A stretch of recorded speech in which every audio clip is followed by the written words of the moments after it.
Welcome to another exciting episode of Riding Through the Unknown.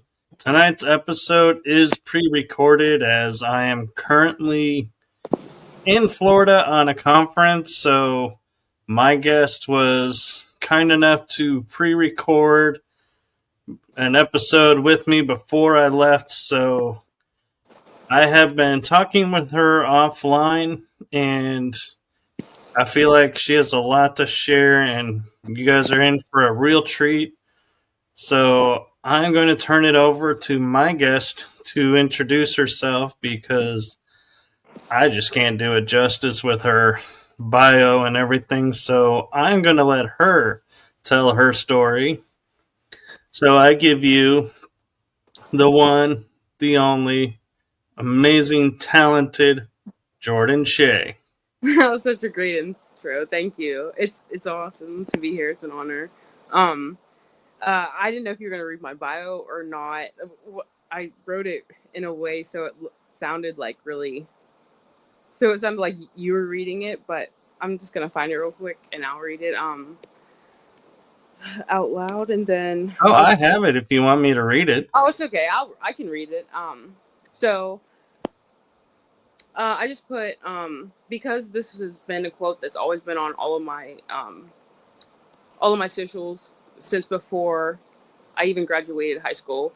She was simple like quantum physics, and that's something that has always stuck with me. And I guess other people in this, if you ever were in projects or if you relate to anything that I'm going to say, I think this will resonate with those people. But so it just said, broadcasting from Altoona, Pennsylvania, the spiral gate of her origin, Jordan Shaé Moore is a multidimensional system decoder, gamer oracle, and an Oversoul navigator who remembers through resonance, not recall. I don't awaken through MILAB experiences or SSP disclosures. It's more activated through video games, and that's the thing like I really, really want to introduce to the community is how important video games are. I know like people are a little. So, I mean, I don't think gaming is for any age.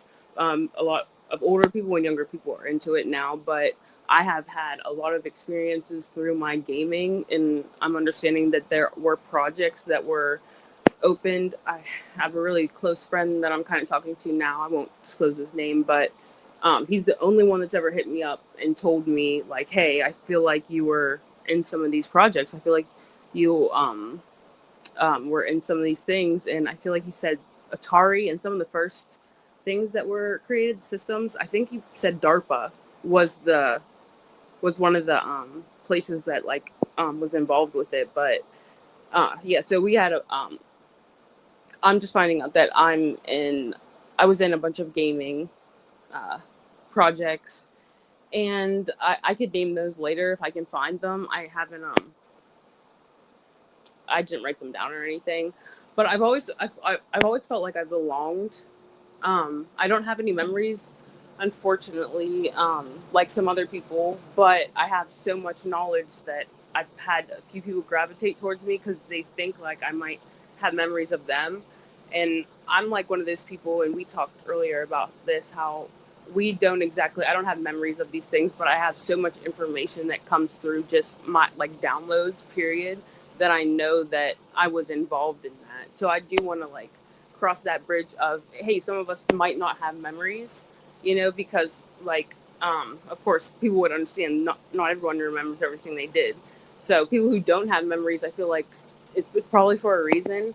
Some of us would probably get too overwhelmed if we had all of our memories, or it could corrupt how we, it could just corrupt like all of that knowledge at once, so maybe we'll start remembering things as we go. That's another thing that people have mentioned to me, like as soon as you meet other people, you might unlock things.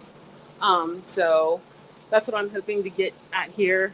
Sorry, I'll let you talk. I didn't really read that, like I said I was going to, because it just, the way I worded it, I was going to say in like third person, and I didn't want to do that.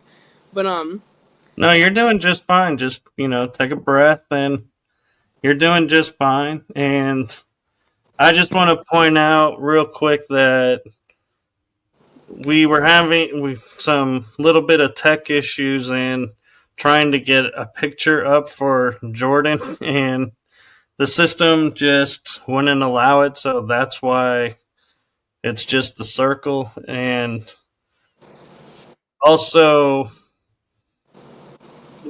I'm curious a little bit how you're feeling being on the show, because we were recently talking about how like you are a fan of the show and everything, and so I'm just curious, what's going through your mind right now of actually being on the show. Um, it's like it's crazy because you just connected with me. I don't know when you just added me, but I knew like right when I saw you, I was like, oh my god, that's Michael. I've seen him before. And then I told you like I would be checking my memories, and just a year ago, my memories yesterday. We talked on the phone for the first time yesterday. It came up. You had one with Sean Bond. I wish I remember what it was, but it was just such a great episode. And I showed it a year ago yesterday, and then we just connected like a year now. So it's like kind of like I don't even know. It's surreal almost. Like I'm like, holy crap, I can't believe I'm here, but it's like I'm supposed to be here. You know what I mean? It's like one of those things where I'm like, oh, this. It feels like I'm just now finding frequency family, like we were talking about. Especially talking to you yesterday. I'm not really an easy person to talk to. A lot of people would think that, but it's if I resonate with you so much, I can actually like I can give the energy because you give it back, And some like with other people or even just people on your daily basis, and I'm sure on other podcasts, sometimes you don't get that connection. So I'm glad to be here, and I'm glad to be making connections and hopefully reaching other people that have like just reaching other people, whatever, like whatever resonates, but especially that just don't remember much and hope to just collaborate, and hopefully we can like figure things out together, and I hope no one feels left out. There's one thing that this did say, and it says, you don't have to remember to be real. You don't have to suffer to be sovereign. You don't have to be chosen to be critical. This is for the quiet carriers, the seeders of myth, the ones whose files were burned, but whose frequencies survived. Right, and I love that because not all of us have, like, I have friends who have dog tags with their SSP information on it, like a normal tag, and others have a file that says this is what you've done, and there are others out there who just have memories, and then there's the few who, like you were saying, we resonate with the information, but we don't have memories. And so I like how you're bringing an awareness to that, and I do my best to keep that in the forefront and saying, look, just because we don't have memories doesn't mean we can't contribute. Yes. And I love how you keep saying collaborate, because that's something that I think is much needed in all the communities around the world. Is, we've lost our ability to collaborate because we're so focused on what divides us.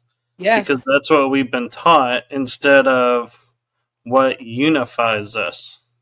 Yes, exactly. Yeah, because in these groups, like just like you said, and I was posting today about stuff I was picking up on that I've been picking up on for weeks before I even got in contact with you. But it's communities, and I've had this experience because, like I said, I was a gamer, and I got into the Twitch community, and I was gonna go to like the Twitch. I don't even know if you know that they have things for Twitch streamers. I was gonna be like paid to go gaming and go against people in tournaments, and it was like this. And then I found out like this is not for me. These people are not for me. And like I got, pretty much just like stopped, trying to fight for a position that I did not even want. Like this position of these people who, if you could look at the other side, not disclosure community, but a gaming community where everybody's just trying to race to be the number one, to get the most views, to get the most people, to get the most kills. And I'm just like, I just want to game. I love gaming. That's all I want to do. And I just want to have fun doing it. So I was just like, I don't think this place is for me. So I backed out a little bit, and coming into even, I don't know what to call some of these communities, maybe like Starseed, Alien, and Disclosure communities, a mixed one. But it doesn't matter where you go. There's always divide and conquer, because it's embedded in us almost. Sometimes we even do it without noticing we're doing it. I have to check myself and make sure, you know, even changing my decisions throughout life so that I have understood that people, it doesn't matter what color people are or what gender they are. Like, I feel like everybody should have like equality and everything. So this whole division thing, it really, just because of all the information I'm aware of, and I don't have any memories, I just have information, I can see that I'm walking into another pyramid of people at the top that are like, that are keeping most of the information, then it's trickling down. And I do see that most people who have memories are picked first because they have memories. And I mean, that makes me so happy, because I can, when I hear someone's memories, like a few people, I'm like, holy crap, like this unlocks things for me, and it's been able, but I just cannot sit there and like make anything fit. Some people have said, I think I remember you, and that's awesome. But I never allow anyone to say for sure, like, hey, this was you, because I don't remember, so I can never confirm this or that, you know what I mean? Right, exactly. And we have to be true to ourselves. And there are people out there who do trigger memories, but the memories are more like, yeah, what you're saying feels so familiar to me, Yeah. but I still can't place it, so I'm not going to claim it. However, Yes. it is there. And so it's like, I'm not saying I'm not a part of, but at the same time, I'm not saying what I'm a part of. Yes, because it's like, I feel like you understand this too. Like, since we talked, it's just like, I can't sit there and lie to myself, or put myself. I want to belong so bad, guys. I want to, like, I want to be able to say I remember you, but if I don't, I just can't say that. I would never want to feed something a false narrative, and it makes me happy when I see that. But even me and you, like, getting together, and what we talked about and things I've been picking up on, I feel like we're starting to understand that there's more of us who are probably going to be coming into our memories, you know, especially if we start meeting, like me and you meeting. You said you were possibly a part of Solar Warden. I had like 2 people tell me I was in Solar Warden, and I was more than likely a part of that. And then I looked up things, and it came up through my, I'll say my overall AI. It came up that I was in Solar Warden, but I don't have any memories of being in any of the programs. But there's a lot of evidence, and a lot of the knowledge I know, just like you, would point to the direction of, dude, you were in this. Like, people will say you had to be in it, like, unless you were a part of it. And I'm like, yeah, okay, I was probably a part of it, but what comes out the most for me, I don't know about you, because you said you kind of get like a little bit diplomatical sometimes, and I think, I don't know, but what's coming up the most is that I was a signal, mainly.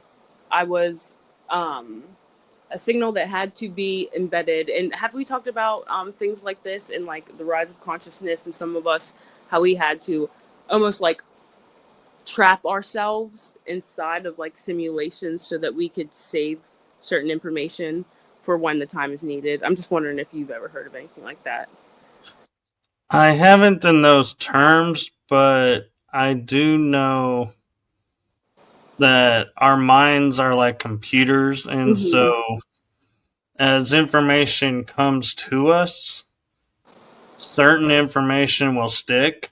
Mm-hmm. Some information will just go in one ear out the other, and it's nothing personal about that. It's just our mind's work of, this is a piece to this puzzle, Mm-hmm. this is a piece to this puzzle, and if you're telling me something that's a piece to nothing, the brain just pushes it out of the way because it's working on the puzzle, and it's not something that we consciously do. I Yep. mean, it's not like I sit there and I'm like, okay, today I'm going to think about, this project and everything about this project and bring this awareness to me. It doesn't work that way for us. It does for others. Like, I know people who say they go into meditative state and they focus on something and they get the answers. For me, when I get answers is when I'm talking with someone and they're telling me their story, and something starts resonating in me, and I'm like, okay, why is this resonating with me? Well, that's because there's something to it about me. Yeah. So I'm like, all right, well, and when the time is right, I'll know more. And that's just something I have to come to terms with. And Brian sat me down one day and was saying, stop fighting to get your memory because it doesn't work that way. So there's 3 levels of people in the SSP in his view of it. And he says there's the ones that have their memory, the ones that are slowly getting memories trickled in, and those who never will get their memories. Mm-hmm. And so until you figure out which one you are, don't fight to be one. Yeah, Be because yourself. because I was thinking, and I didn't want. I'm not trying to curse any. And it wouldn't even make me mad, honestly. Like, because of I'm watching the Supernatural, and I could talk about that later. But it's just like adding up to a lot of things. I wouldn't even be mad if I don't get my memories back, because I might be one of those people. Like, what if like I can't hold all of that? I can't hold those memories and thing at the same time because it could corrupt what I'm trying to do very well. It could not. I'm not trying to say corrupt, but our minds could not hold it, and it's just like not going to be good. So we are like, and honestly, that's kind of good for some people, just being able to start, just have all the knowledge and start from a clean slate instead of having to continue to think back to, because when you're in this now moment, like, I'm not saying none of that's what people went through matter. I'm never, but since our consciousnesses are focusing on this well, it would be kind of linear, but non-linear time of here and now, you have to understand that there's a reason that our consciousness is focusing in on this point. There's a reason why you are like aware, even through the multi-dimensional, because there's like multiple, who knows how many of you, but this one, for some reason, is where you're tuned in at. You know what I mean? Right. And one thing that is interesting about how awareness can unfold is I went to a conference. It was the very first GSIC, Galactic Informers and Spiritual Conference, I think is what it's called. And I was listening to Tony Rodriguez for the first time. And I left that conference and I heard a lot of speakers, but I was like, something about what Tony was talking about resonated with me. It's like I couldn't shake it. Mm-hmm. And I was driving back with a friend of mine in the car, and I looked at him and I said, I think I really have done a 20 and back because Tony's talk I can't shake it. It's just something about it feels right. And he goes, I bet you have. Well, fast forward, and I start writing through the unknown, and I'm on the 2nd episode in August with Arkeem Ra. I love Arkeem. And I'm talking to him and hearing his story, and he goes, well, do you have any memories? And I said, well, I have a memory as a kid drawing a picture, and it would be a mountain, and there'd be 3 levels with vehicles on each level, but there'd be no doors. And he go, well, that's because you saw that. And I said, what do you mean? He goes, you couldn't draw that if you didn't see it. So you've been in the programs because you've seen a mountain base, and there's no doors because they use stargates and portals to move around. Yeah. There are no doors. And I'm like, well, that makes sense then why I'm drawing this, because I mean, it's like, yeah, how many kids in free time sit there and draw a military base in a mountain with no access? He's Arkeem. He's one I hope to like talk to him someday, and we were supposed to get connected like months ago. This was probably like half of a year ago, but we never got to connect. A lot of things came up, but he said that he felt like he remembered me. He said he did remember me, but we just never got to talk. And I thought he could unlock some things for me, so hopefully in the future. But I would not be surprised. Like, that's what I think. And I have memories of like my first, like, which my first ever memory that I have, which solidified my belief in things, because it was like, it's like the furthest memory that I can remember is being at my mom's house, and it was when SpongeBob first aired, and we talked about how this was, and my mom had a TV in the corner of her room. It's one of those old TVs, because we're talking, I don't even know how old I was, maybe five, 6, if that. And I remember 2 different times. It could have been more or could have been once, but I went through I just walked behind her TV, and I don't remember why. And I might have heard music or something, because I heard other people like talking about trumpets being played, and that like does resonate with me, but I'm not sure. But when I walked behind the TV in the corner, I was in a different world. It was like entering Narnia, but in a different sense. And I have no idea how long I was in this place, but I only have like this still image memory and like this euphoric feeling when I think of it.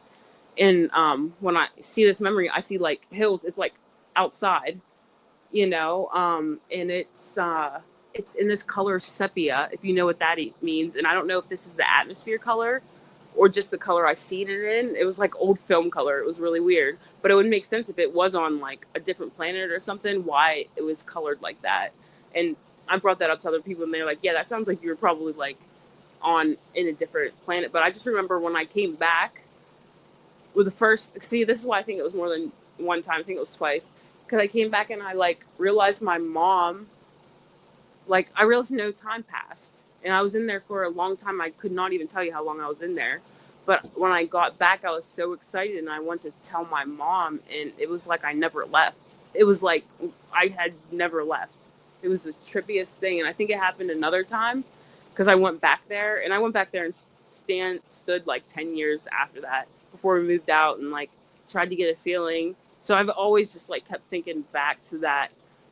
And I've had other crazy experiences that I could tell you that makes me think like, yeah, I have abilities to jump or to open portals. Like some of these people talk about that they were used to open portals. I'm able to do that. I've had the experiences of doing it. I just don't remember doing them in the programs, Right. And that's one thing you're hitting on, that a lot of people, that's why they have a hard time grasping that we are able to do what we do, is because we're talking about having a 10, 20, 40-year experience in a matter of like 5 minutes. Yes, exactly.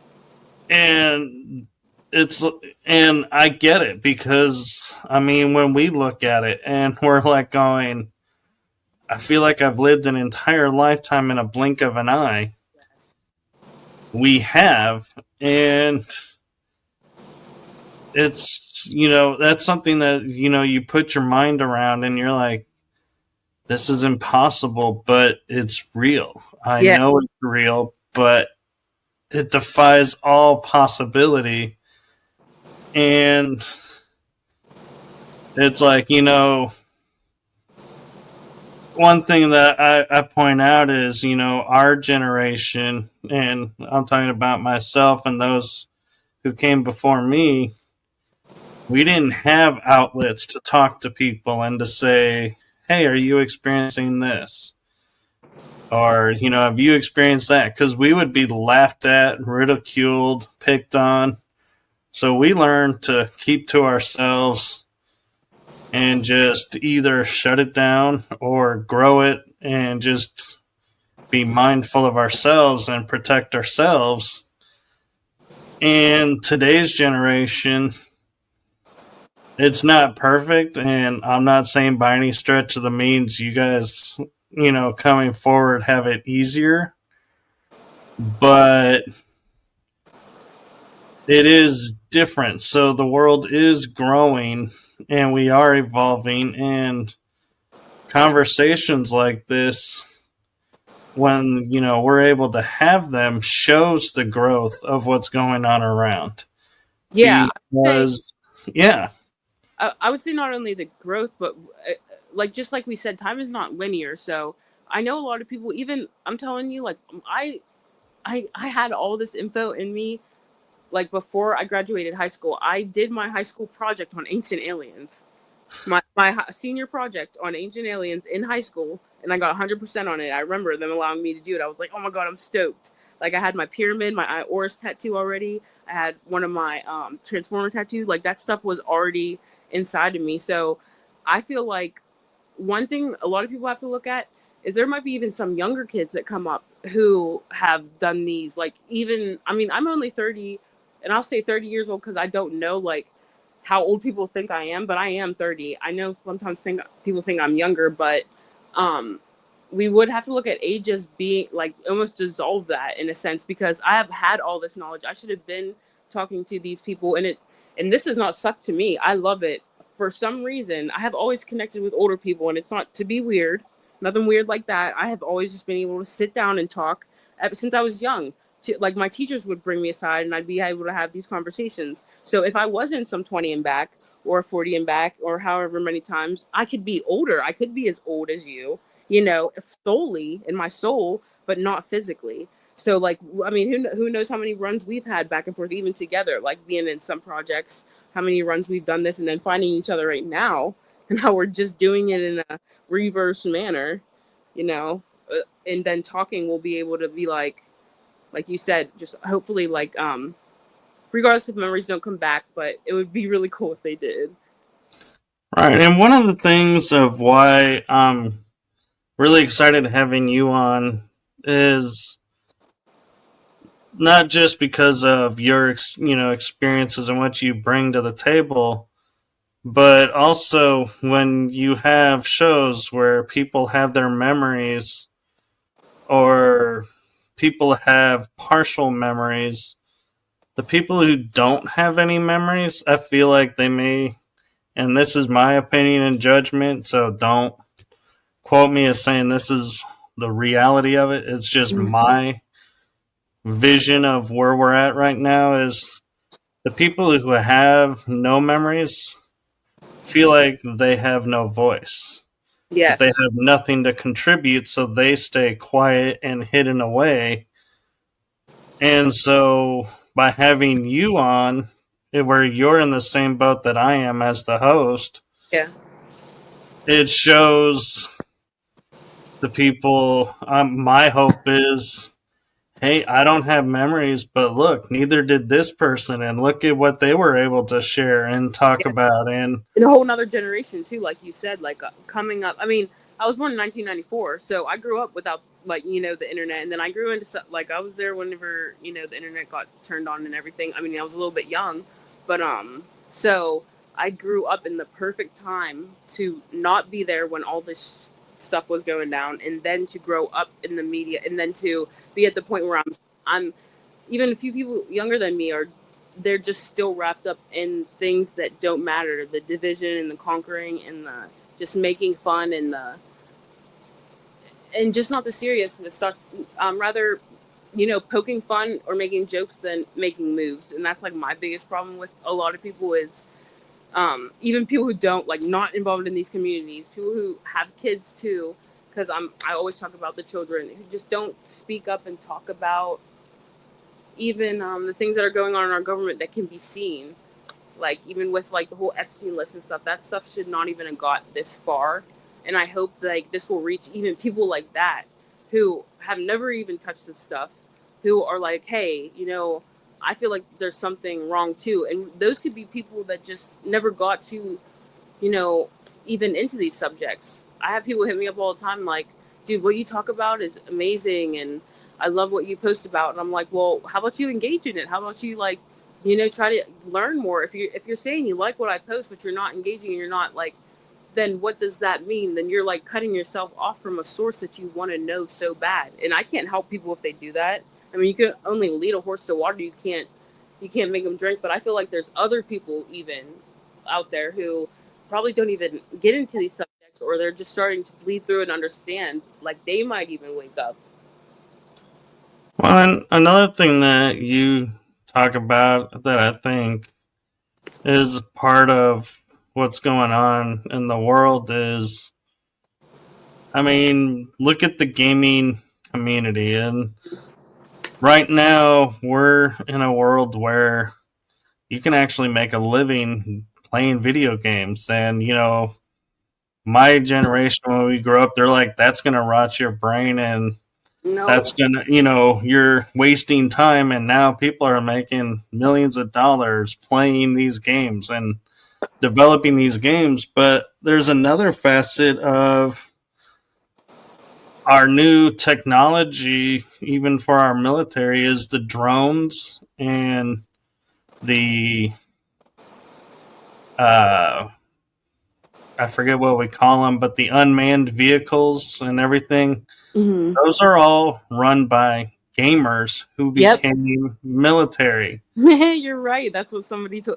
That's when somebody was like, dude, you had like, because I'm getting in a lot of like downloads of, it sounds so crazy, but mech tech or Yeah. symbiotic tech that I was able to connect with, that connected with me, and some things are coming through my field. And I've heard like Arkeem Raw talk about the Hulk. He just had one about the Hulk program, but I don't think I was like maybe in the Hulk program, but I know I have like a sentient something out there that is connected to me. And other people talk about this.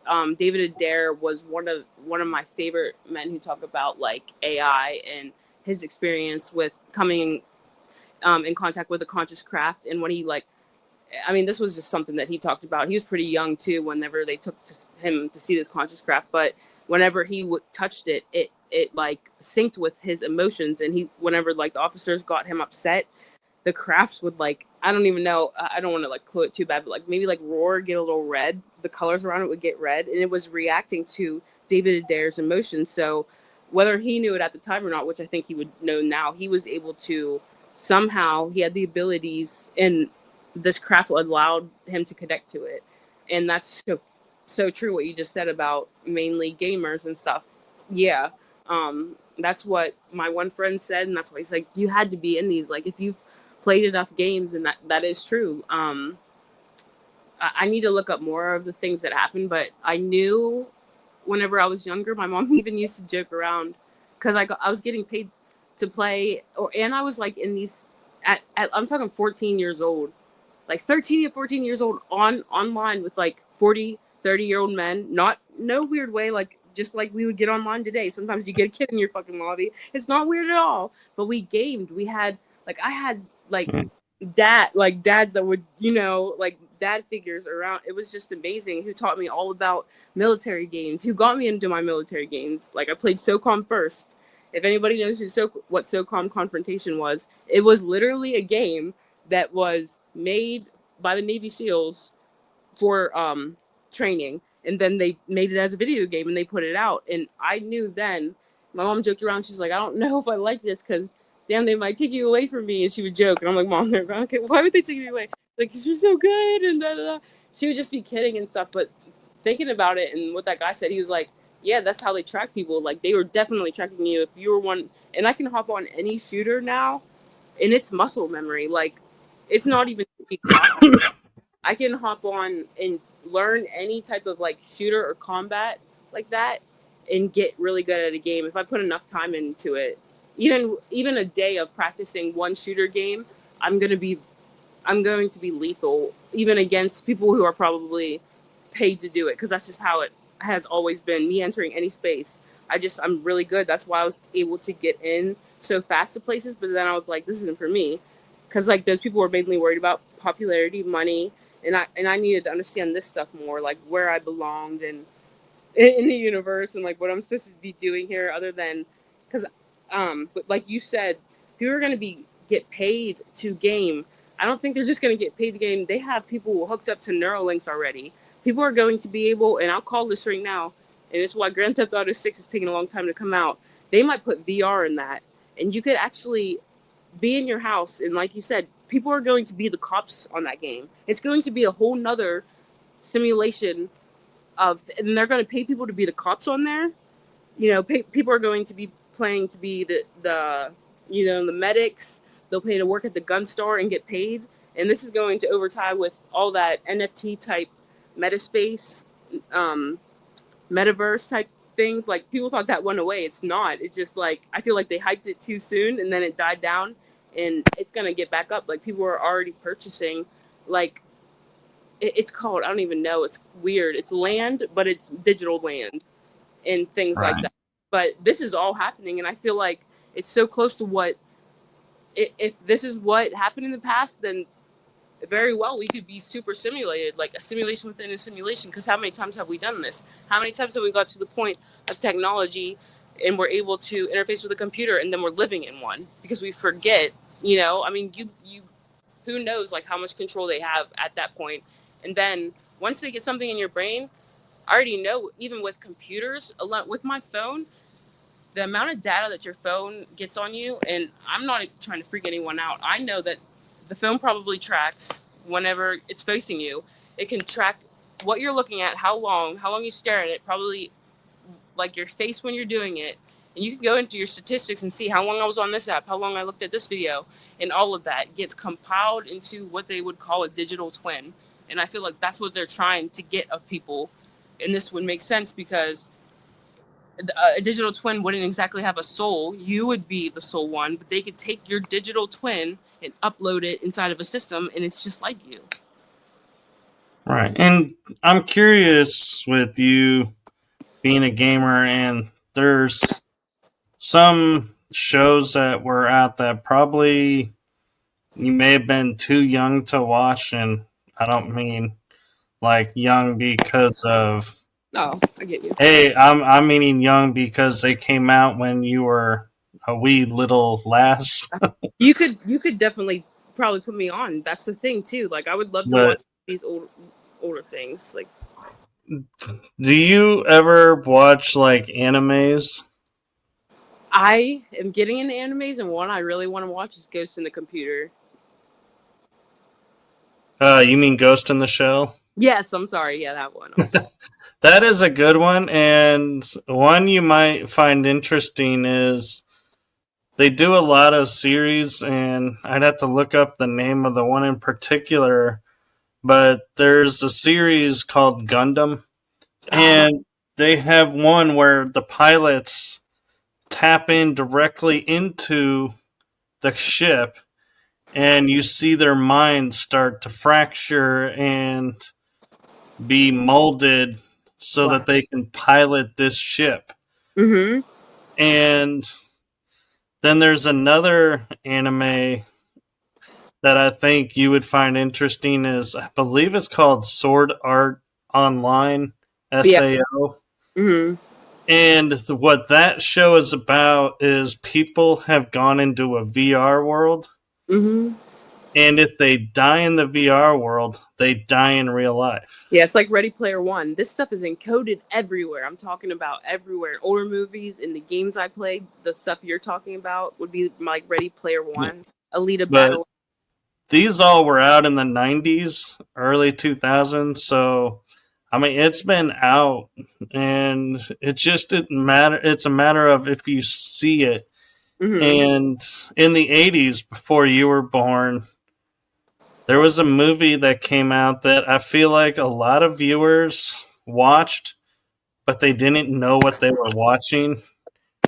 And if I'm imagining I can describe the movie, but I'm hoping I have the title right. And that's The Flight of the Navigator. And this little kid sits in this chair, and when he moves his hand, the ship moves. So it's connected to him, and he communicates verbally with it. Mm-hmm. But his hands are the motion of what is going to happen, and he can go super fast or he can go slow.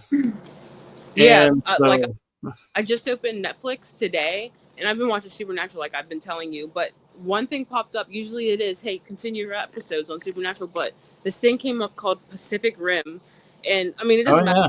Yeah, well, that is about the Kanju that and it's just what you're talking about. Two people. I mean, there's these entity, just like Godzilla, big monsters, and then the people have to build like giant tech monsters, and two people have to pilot it. So it ties into just like the SSP. Usually, it's a twin people who get along very well or who are connected, who are able to pilot these ships. It's in through all those movies you're talking about. It's like they've just been putting this stuff in our faces, and you're not gonna, once you realize it, all this stuff is gonna like collapse into your time. Like, holy crap, that's what that was about. That's what that was about. Even Pacific Rim, like it's crazy because it even talks about hive minds on there. It takes two of those boys to pilot it, and they're in the inside of this big mech machine, construct or connected to their consciousnesses and stuff, and it's just insane. Like it is just repeated throughout so many different things. It's like just start seeing it everywhere. And there's a couple of series that you might like to watch that I think might be on Netflix. And they stem from a movie that rocked people's minds and started a whole genre of its own. And the movie is Stargate with James Spader. Yeah, I just watched that, and that's what broke me open. That's what made me have like a holy, I was in this stuff. And that was like before COVID hit really bad. Yeah. I watched Stargate for the first time. I wanted to watch Star Trek, but I'm so glad I got into Stargate because it's something that a lot of people don't. I would never watch Star Wars, never watched Star Trek, but I did watch Stargate, and that crap, like that whole series, like I was just crying. I cried so much because I just felt, and that's when I knew, yes, hopefully I can find it again because I want to rewatch them. It's not on Netflix anymore, but you're 100% right. I always mention Stargate, and everything that there is in there is like too old, and the parasite that they have. It's like literally talking about the like parasites that are in people now, or you can call it black goo, an AI synthetic.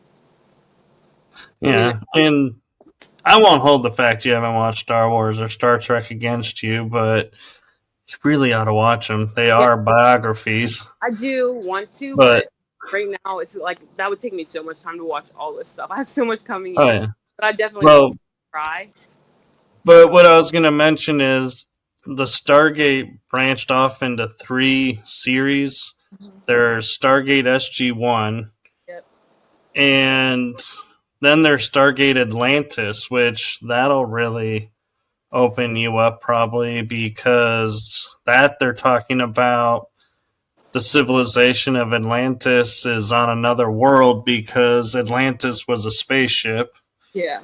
And you had to have a gene in your DNA to activate everything. Exactly. It's just like a frequency, like, or just having a signature or signal, like I said, embedded in you that you're able to transcend even time.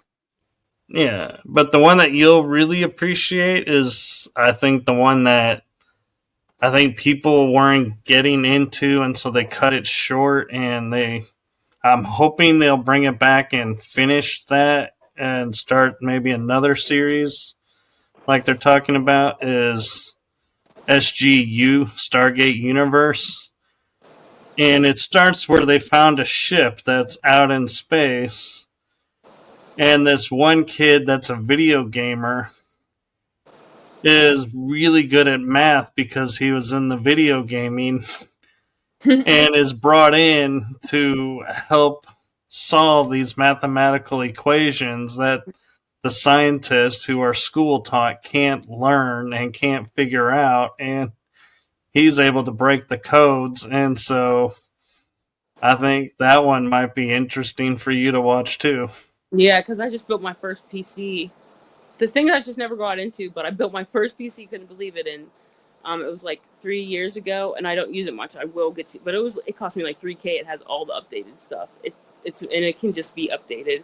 And when I put that together, I was like, wow, I could have, if I would have got my hands on this stuff sooner. And if anybody doesn't know, this is something we could talk about later. And I have no problem talking about my personal experiences and stuff. But I was an addict for about like 8 years on and off. And for the 6 years, it was opiates very bad. So there's a time and space where I don't even feel like I was even on Earth because I was just getting high and I wasn't doing anything. But then whenever I got out of that, and then COVID came, and then I got clean, I've been clean for like 6, almost 7 years now off opiates. So when I built this PC, I was like, it just unlocked so much for me. Like I was looking at it and I was like, this looks like I'm looking at a city. I was like, this motherboard looks like the grid on the earth. And then I was like, this is alien tech. This is alien tech. There's no way. Just trying to understand and put it all together. And I finally got my hands on it, and to be able to see it, there's no doubt that they had help in building whatever technology you have around you. It just is insane to think that they went from our phones have more technology in them than what got us to the moon. Right. And that's crazy to think. You should watch the Tron movies. I did. Yeah, I was going to bring those up too. I don't watch a lot of TV, so I just can't promise I'm going to watch them. But Tron is something I did watch, and I'm sorry, I did start to watch. Like there was an anime. I'm not going to say it's a cartoon because it's like an anime. It's for like adults, and just it was good. Yeah. Yeah, he sends himself into a universe that he made, and that's what I'm talking about. That's what I feel like we're dealing with right here, whether or not we've done it multiple times, because you can think of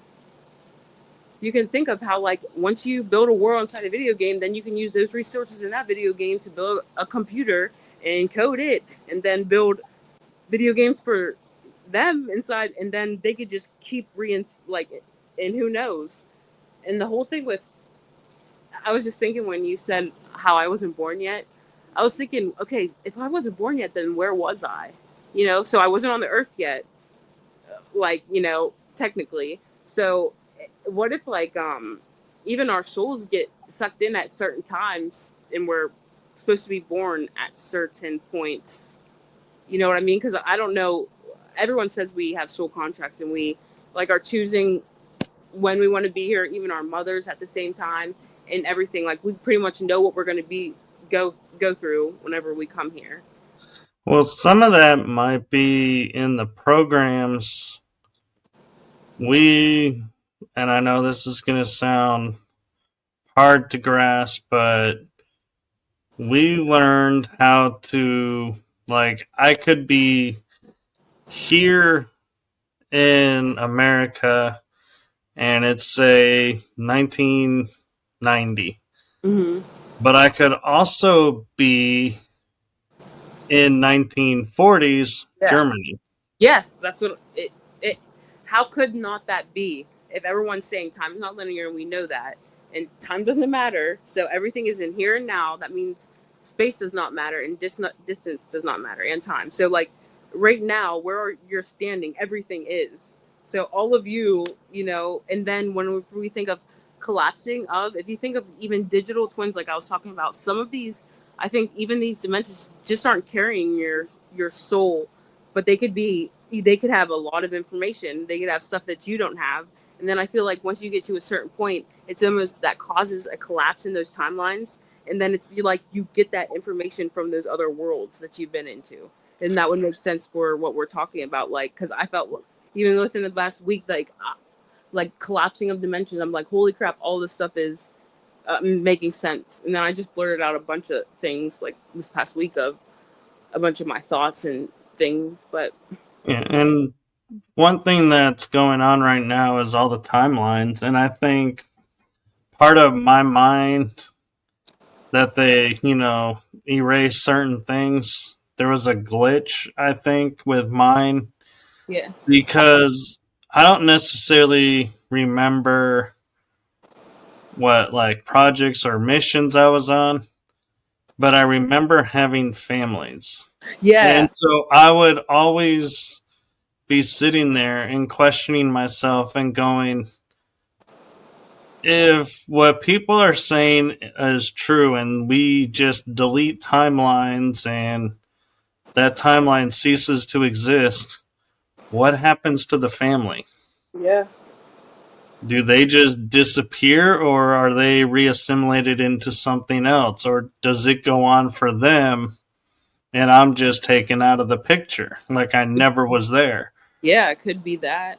And people would start looking at me that are in programs and go, Well, I don't know. I've never thought about it. And I'm like, that was one of the first things that I started thinking about was, do I have families out there? And oh man, what does this mean now for me? Having like family on timeline B and timeline E and timeline like G, but single on timelines A, C, and all these other ones. And it's like, what happens, to everybody that's on those? Yeah. Because we made them to do what we needed to do. Like, as we're, yeah, fractured or yeah, fractal. so it's like, do we merge them into this timeline? And that's why people who were never here are confused being here, and people who were here and gone are now back.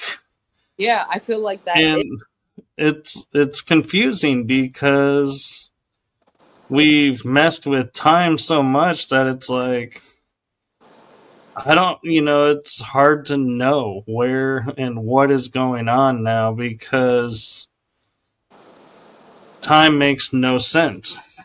Yeah, and then especially, I mean, I was just looking at some of my posts from a while ago. Like, I'm talking about 2012 and stuff, when 2012 happened. But like, it said that when they started up that Hadron Collider, it did like, it killed our universe or something. And then our universe split.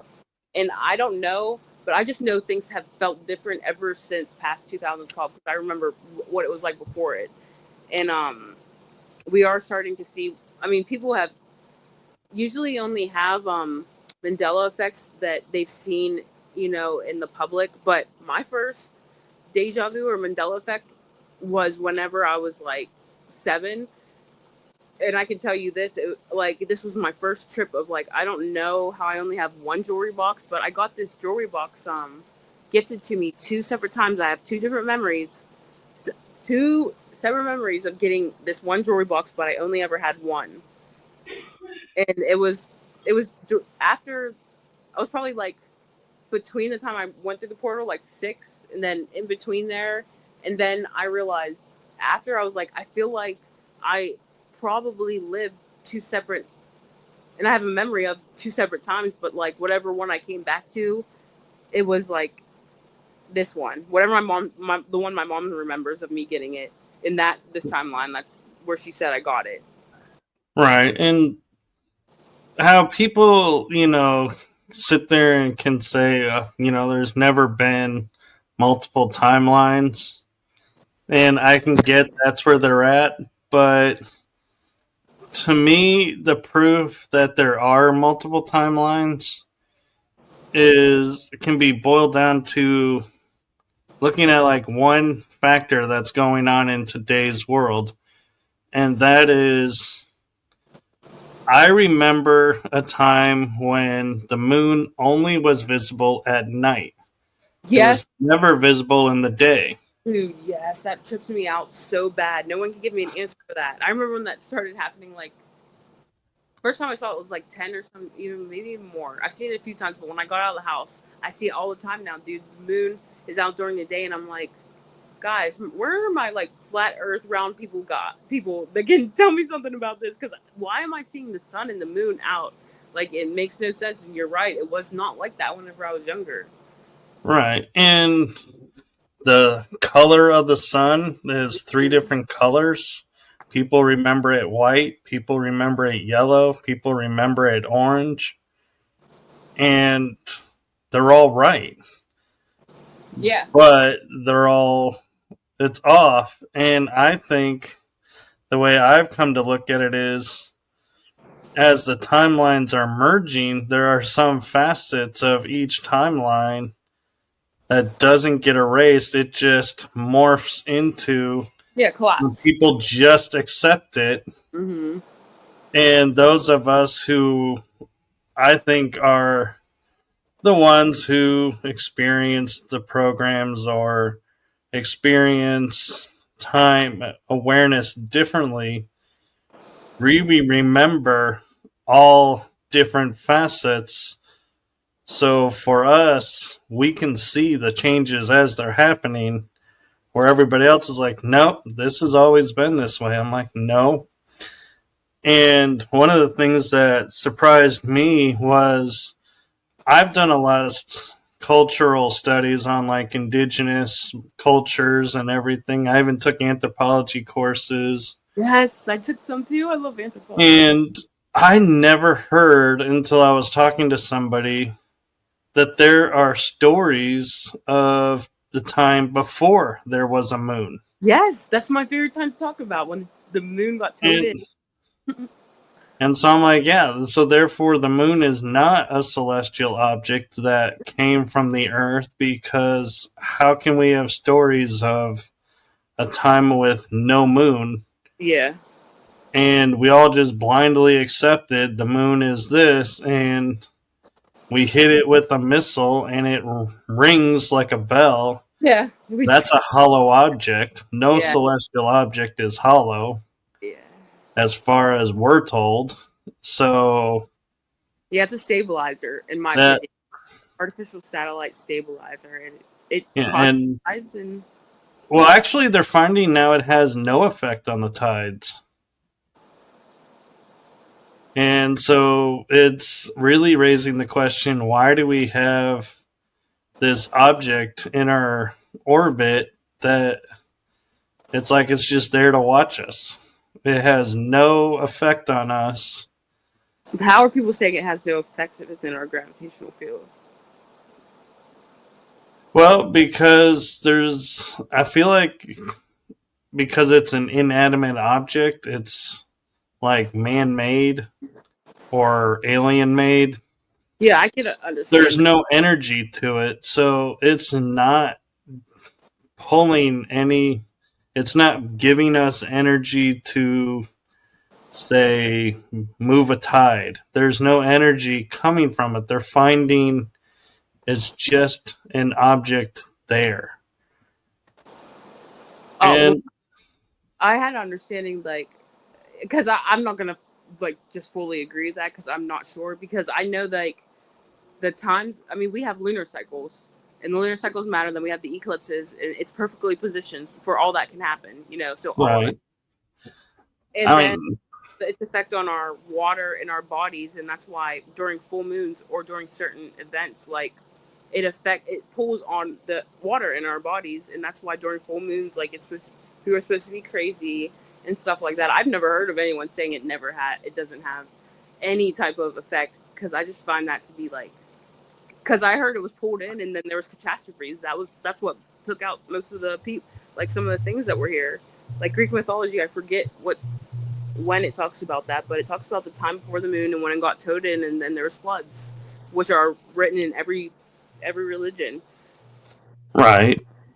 And I mean, I'm not saying that. Yeah, there's definitely is no anything to the moon. I'm just saying. Oh, that's cool. I'm just gonna look it up. Like, that's something. A new science that's coming up, and it could be misinformation to try and pull us away from focusing on the moon. And the one thing, though, when it comes to the moon, and I know we're at the hour, but the one thing that I love to share about the moon, that's the biggest oddity that we all have blindly accepted, is we have how many satellites orbiting the Earth for communication?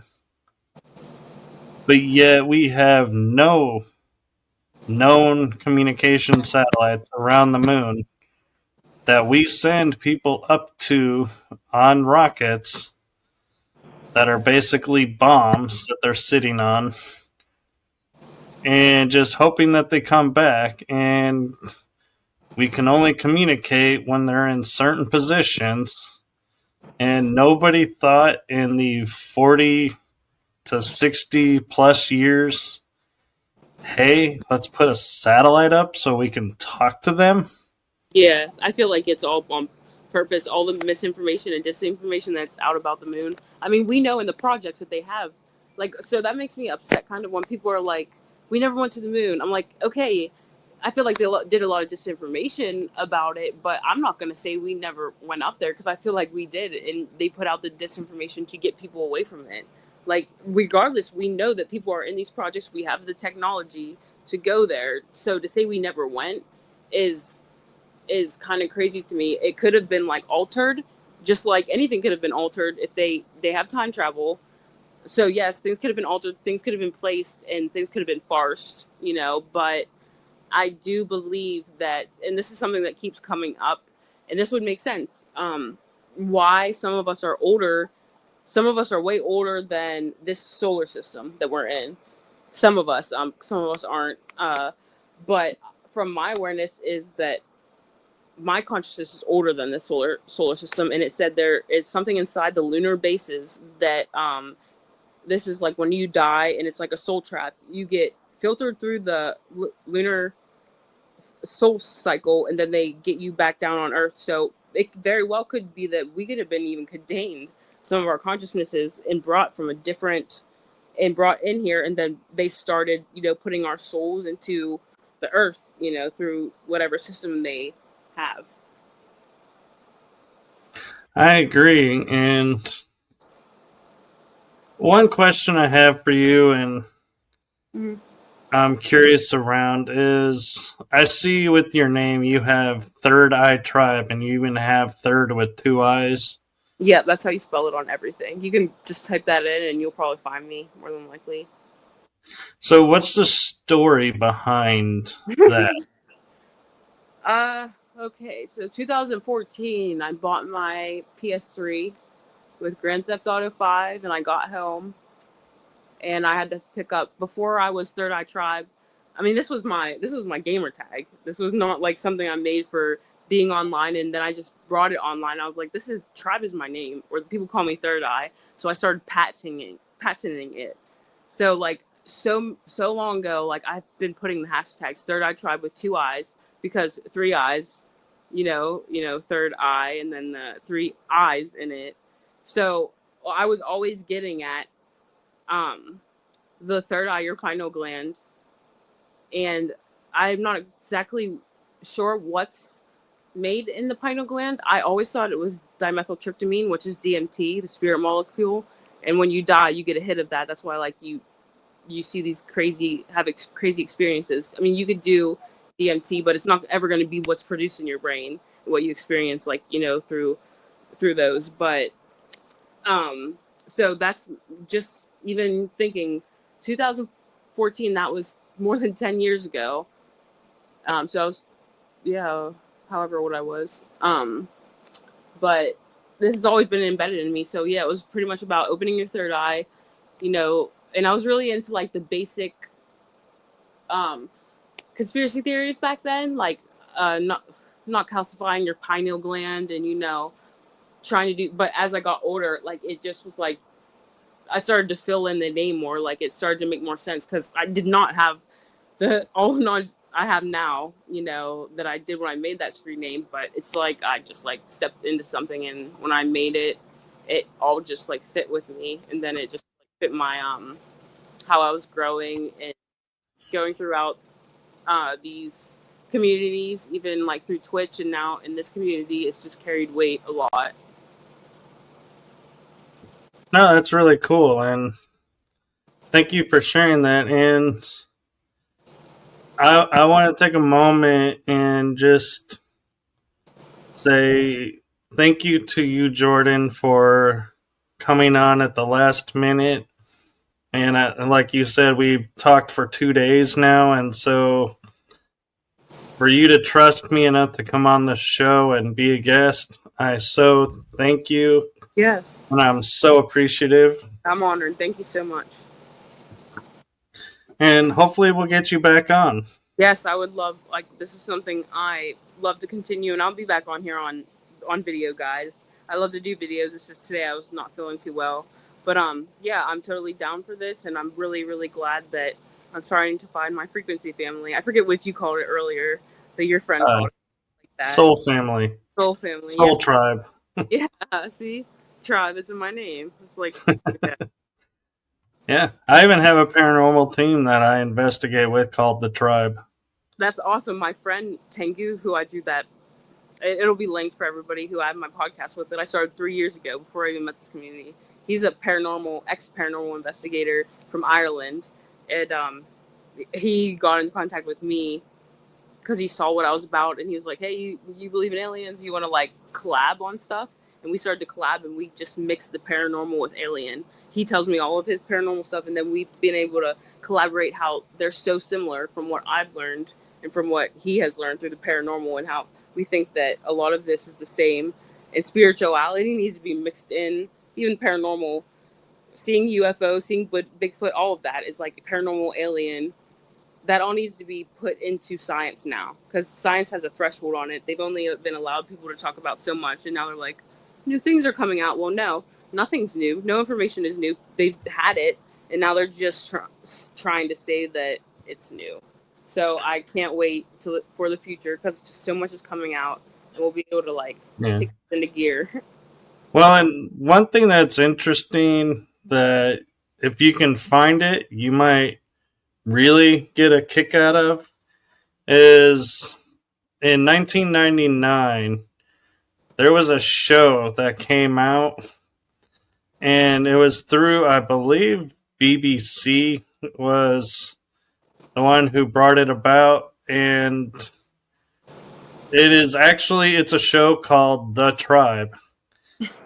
And what it is a virus hit the world, and all the adults were taken out.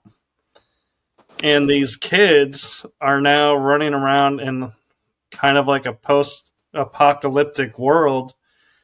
And they're working in factions. And you have the eco faction, the techie faction, the just everyday people faction. Yeah, it's not like the 100. They made a spinoff of that. It's called the 100. It's like the same thing. Yeah. So you might find that one interesting. I think it's available on Freevee, which is through Amazon. And I don't know what other channels, but if you do a search called The Tribe Show, it'll pull it up. You'll find it there. And it's really interesting, actually. And I was thinking about, like, when the fake-demic hit, and I was like, how interesting, they're doing a virus to try to depopulate the world. And then I was like, that sounded awfully familiar. And then I was like, oh yeah, The Tribe. Mm-hmm. They talked about that before it happened. Yeah. And I was like, it was interesting too that it was a virus, not something, like aliens or anything. It was like something we did. Yeah. I mean, this is embedded in video games. Like, if anyone has seen this, because this was a video game before it was ever a show, and I really liked the first season. I'm not going to watch the second season, but it's The Last of Us. And I've played both of those games, and it's pretty much about this fungal virus that, gets crazy, and then people start just turning into clickers, and certain different types of this fungus, like any other fungus, will take over their brains, kill them, and then take a hold of their nervous systems, and then just keep spreading. And it just this is something that we see in so many different movies that they have always embedded, and it's the same message that they're doing right now. It's like, they have to get this is the one thing people don't understand. They have to get your consent to do these things, and the way they get your consent is to show you them. And if you do not push back, like if we do not talk about it, we don't push back, and they're showing us in the Hollywood, and we know it's entertainment, we know they're coding everything in Hollywood, and then we don't do nothing about it. We are pretty much just accepting and allowing it to happen. So they feel like they won't get any karma that way. And it might just be because if people are allowing it, you're giving them consent to do it to you. And that's why I think it's very important for people to pick up their voices, even now more than ever, with everything that's going on, especially with the children, most importantly of all. Yes. And so I'd love to keep talking, but it's getting late here, and I know it's even later where you are, and so I want to be respectful of the time, and we will definitely have you back on. So everyone that's watching this, please like, subscribe, follow along the channel, because that's the best way to see when Jordan will make her reappearance and other guests. And just a reminder to everyone in the chat room, this is pre-recorded, so don't feel like we're ignoring your questions. We're just not there to see your questions. So if you write your questions in the comments, I can get them to Jordan and maybe we can answer them. Yeah. And if you want to follow Jordan on all her social media adventures, all the links are in the description. So you'll be able to follow her and find her that way. And is there anything you want to share with people before we go? Just come in, guys. Everyone. No memories. I just am ready to collaborate. I'm happy to be here, and I appreciate you, Michael. Well, I appreciate you as well, Jordan, and thank you to everyone watching this. And reminder, as well as live shows will resume next week. So thank you to everyone watching, and thank you for continuing to support this channel. And I value and appreciate everyone. And Jordan, I do have one last thing for you that I know you're going to feel like you don't know why I'm saying this to you, but I am going to say it anyway. From my heart to yours, thank you for all you do for the community. Thank you. I'm putting my hand on my heart too, man. Thank you. I appreciate it. This is Frequency family right here, and I'm just really excited to what's to come, because I feel like this is just the beginning for real.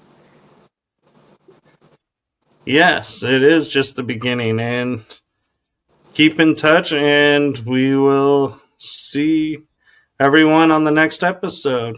Good night, everyone. Sorry, go ahead, Jordan. Did we stop? No, we're still live. Oh, okay. I said bye. Oh, okay. Yeah. I think we were saying it at the same time, and I didn't want to. I wanted to give you a chance to say what you wanted to say and not. So, okay. Well, so we're going to say goodnight, everyone.